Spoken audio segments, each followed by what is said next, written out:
Shadow, a parable by Edgar Allan Poe. Yea, though I walk through the valley of the shadow.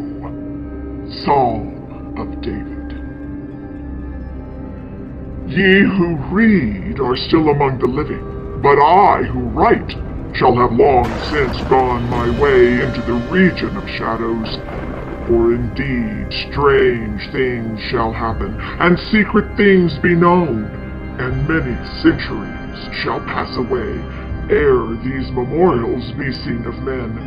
And when seen, there will be some to disbelieve, and some to doubt, and yet a few who will find much to ponder over in the characters here graven with a stylus of iron. The year had been a year of terror, and of feelings more intense than terror for which there is no name upon the earth. For many prodigies and signs had taken place, and far and wide, over sea and land, the black wings of the pestilence were spread abroad. To those, nevertheless, cunning in the stars, it was not unknown that the heavens wore an aspect of ill, and to me, the Greek oinos, among others, it was evident that now had arrived the alternation of that 794th year, when, at the entrance of Aries, the planet Jupiter is conjoined with the red ring of the terrible Saturnus. The peculiar spirit of the skies, if I mistake not greatly, made itself manifest, not only in the physical orb of the earth, but in the souls, imaginations, and meditations of mankind. Over some flasks of the red Chian wine, within the walls of a noble hall, in a dim city called Ptolemy, we sat at night, a company of 7, and to our chamber there was no entrance save by a lofty door of brass, and the door was fashioned by the artisan Corinos, and, being of rare workmanship, was fastened from within. Black draperies likewise in the gloomy room shut out from our view the moon, the lurid stars, and the peopleless streets. But the boding and the memory of evil, they would not be so excluded. There were things around us, and about of which I can render no distinct account, things material and spiritual, heaviness in the atmosphere, a sense of suffocation, anxiety, and above all, that terrible state of existence which the nervous experience when the senses are keenly living and awake, and meanwhile the powers of thought lie dormant. A dead weight hung upon us.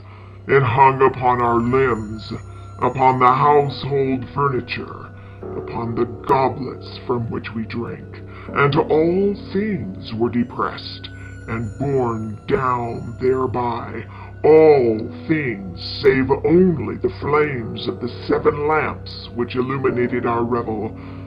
Uprearing themselves in tall, slender lines of light, they thus remained burning, all pallid and motionless, and in the mirror which their luster formed upon the round table of ebony at which we sat, each of us there assembled beheld the pallor of his own countenance, and the unquiet glare in the downcast eyes of his companions. Yet we laughed, and were merry in our proper way, which was hysterical, and sang the songs of Anacreon, which are madness, and drank deeply, although the purple wine reminded us of blood.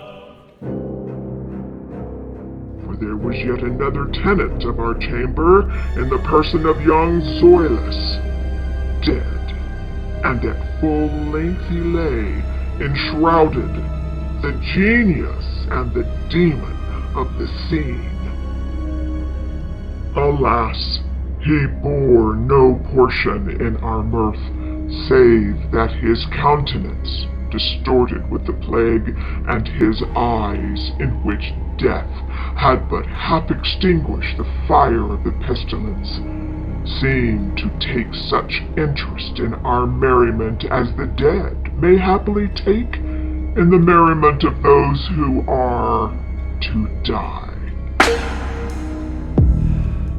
But although I, Oinos, felt that the eyes of the departed were upon me, still I forced myself not to perceive the bitterness of their expression, and gazing down steadily into the depths of the ebony mirror, sang with a loud and sonorous voice the songs of the son of Teos.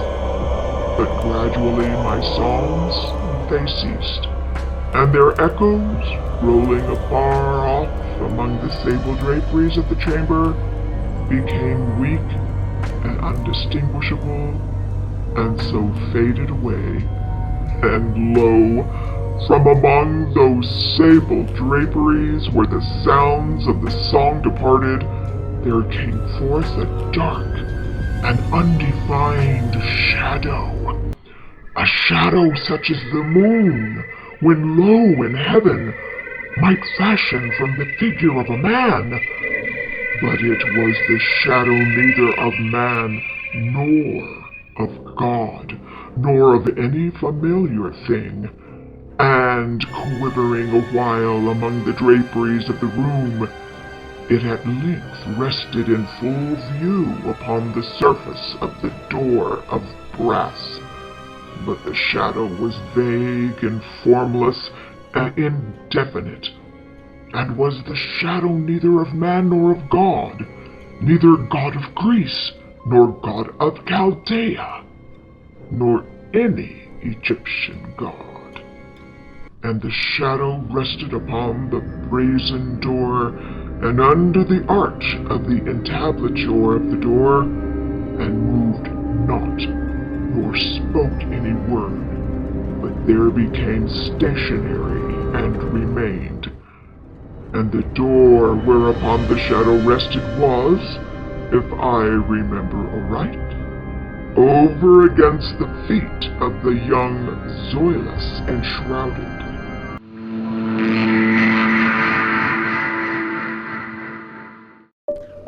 But we, the seven there assembled, having seen the shadow as it came out from among the draperies, dared not steadily behold it, but cast down our eyes, and gazed continually into the depths of the mirror of ebony.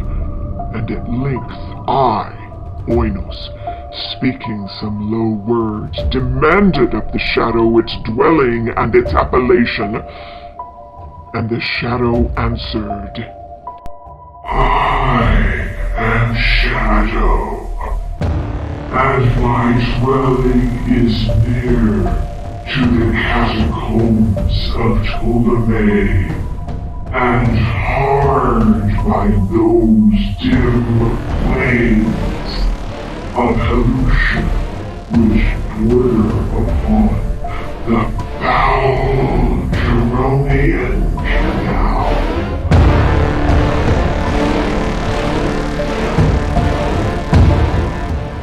And then did we, the seven, start from our seats in horror, and stand trembling, and shuddering, and aghast, for the tones in the voice of the shadow were not the tones of any one being, but of a multitude of beings, and varying in their cadences from syllable to syllable, fell duskly upon our ears in the well-remembered and familiar accents of many thousand departed friends.